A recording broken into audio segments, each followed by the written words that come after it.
Paulo, partilha desta opinião do António, de que a questão portuguesa poderá ser, e falando naturalmente, usando esta metáfora dos esqueletos no armário, poderá ser uma questão que terá, e olhando, por exemplo, para estes estudos que está a fazer o Eurostat neste momento, que poderá alterar o valor do déficit orçamental em 2010, diz que poderá ser, e o António já aqui disse que é uma probabilidade de 99% de ser superior a 8%.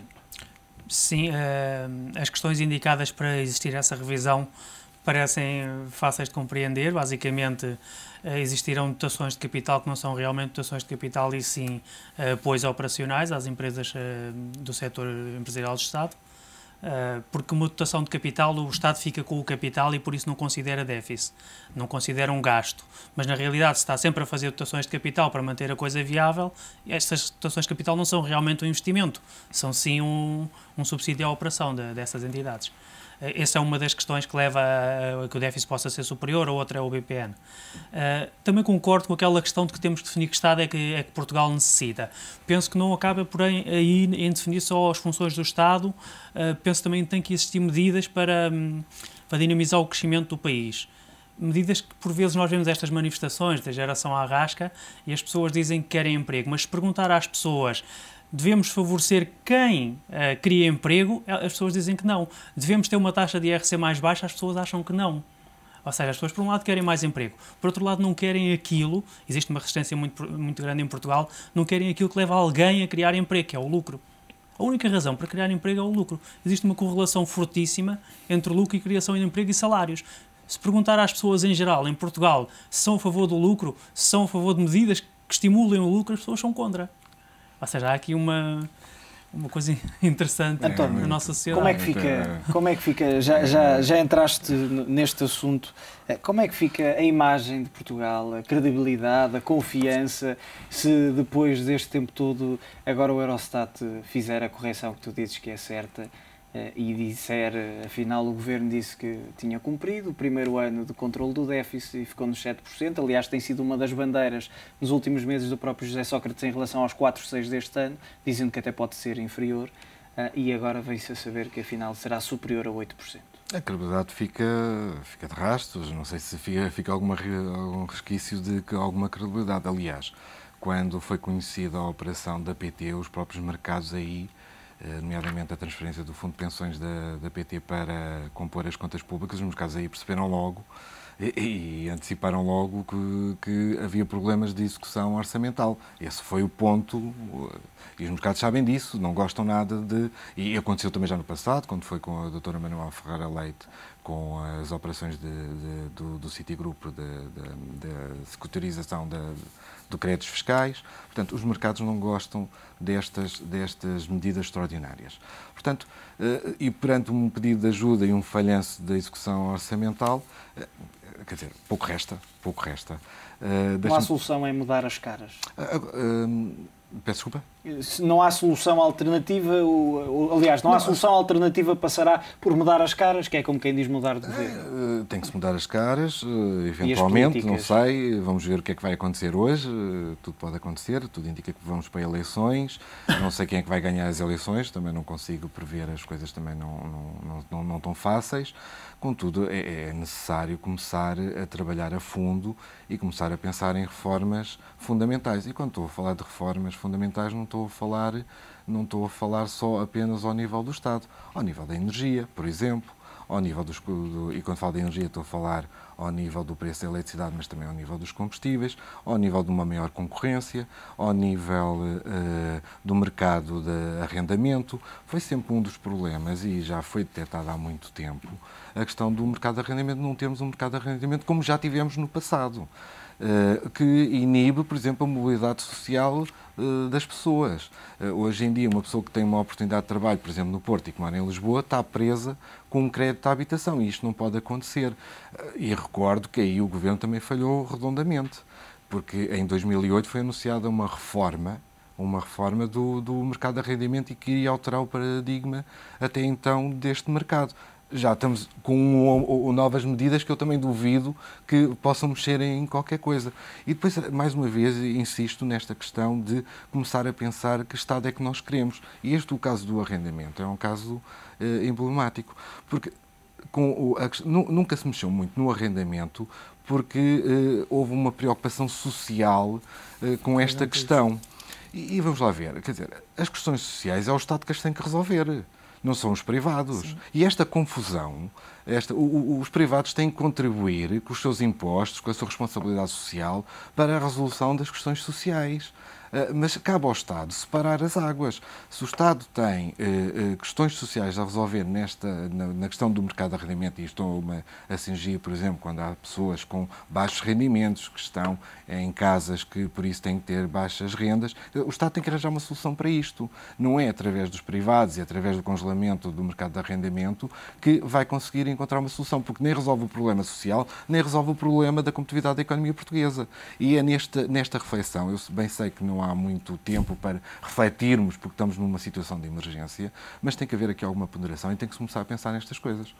Paulo, olhando para as reações que vêm da Europa, nomeadamente Jean-Claude Juncker, que dizia que não há razões para alterar este PEC 4, o seu porta-voz veio dizer que afinal não está fechado. Em que é que ficamos? São perspectivas realistas em relação à situação do país? É uma forma de tentar defender o governo também? É uma tentativa de dar alguma flexibilidade ao governo para tentar ter alguma estabilidade política nesta fase. Porém, pelo que nós vemos, já não vai acontecer dessa forma, não é? Vai acontecer de outra. No entanto, essas medidas do PEC 4, pelo menos algumas delas, nós vamos voltar a vê-las logo de seguida. E perante a ajuda externa é garantido que voltamos a ver essas medidas. António, parece que são medidas para defender o governo. Sim, mas seja quem for o novo governo, sim, tem que dar sinais noutro sentido. Porque os portugueses até entendem os esforços. É preciso saber para onde é que nós estamos a caminhar. E o que este PEC demonstrou, até porque as medidas depois são um bocadinho contraditórias, não há ali uma coerência. E até não há nenhuma coerência quando olhamos para os outros PECs ou para o Orçamento de Estado. E tem que começar a haver coerência, porque uma coisa é dizer aos portugueses, muito bem, temos que fazer aqui um sacrifício de 1, 2, 3 anos, mas também perceber que estamos a seguir um rumo. Por exemplo, o Paulo referiu e muito bem, nós não temos uma única medida para reforçar a competitividade da economia portuguesa. Não está lá uma, eu não me recordo de nenhuma, não sei se o Paulo se recorda. E temos que dar sinais nesse sentido, mesmo sabendo que as pessoas são avessas ao facto da questão do lucro que o Paulo referiu. Mas isso é inevitável, não é?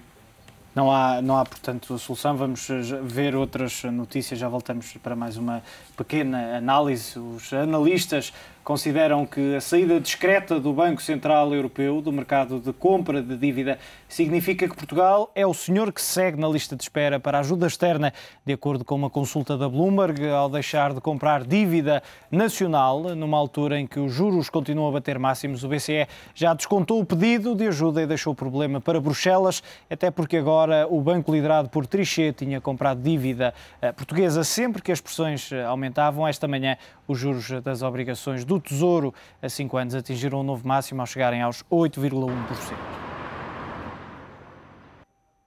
E já ontem, enquanto que os juros caíram do lado de lá da fronteira, em mais um leilão de dívida do lado de cá, registou-se também um novo máximo. Entretanto, já vimos que foi ultrapassado esta manhã, e tudo porque a crise política, aliada à crise financeira e o provável pedido de ajuda externa de Portugal, colocou os juros de praticamente todas as obrigações nacionais a subirem.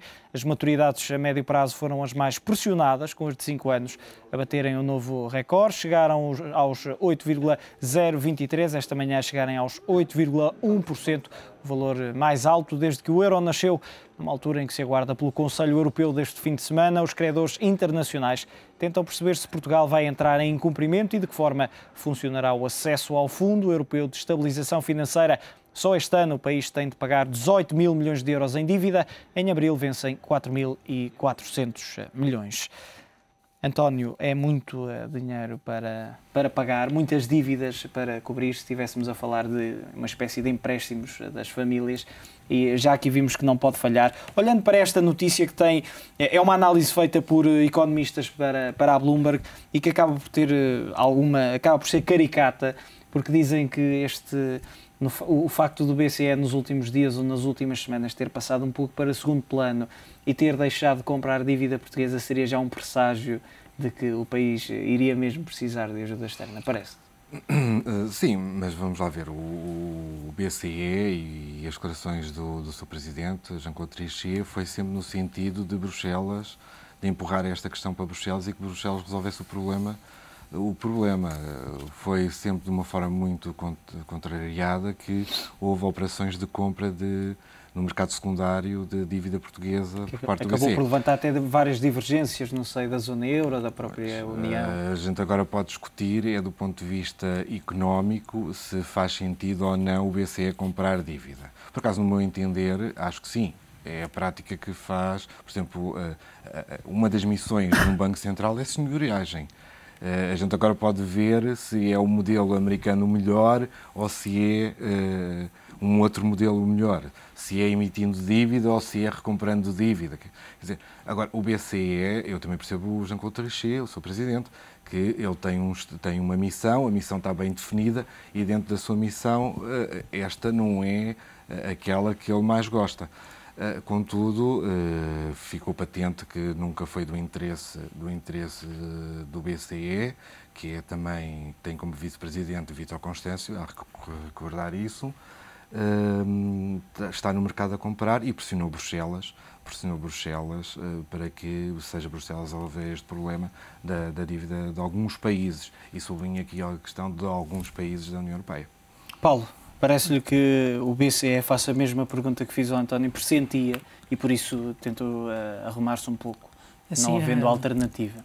A missão do Banco Central, dos bancos centrais em geral, não é financiar os Estados, e eles sabem que a sua missão não é financiar os Estados, e a própria razão para existirem bancos centrais independentes é para eles não caírem na tentação de financiar os Estados. Ou seja, nós temos bancos centrais independentes precisamente para não acontecer aquilo que está a acontecer nos Estados Unidos, que é o Banco Central a financiar o Estado.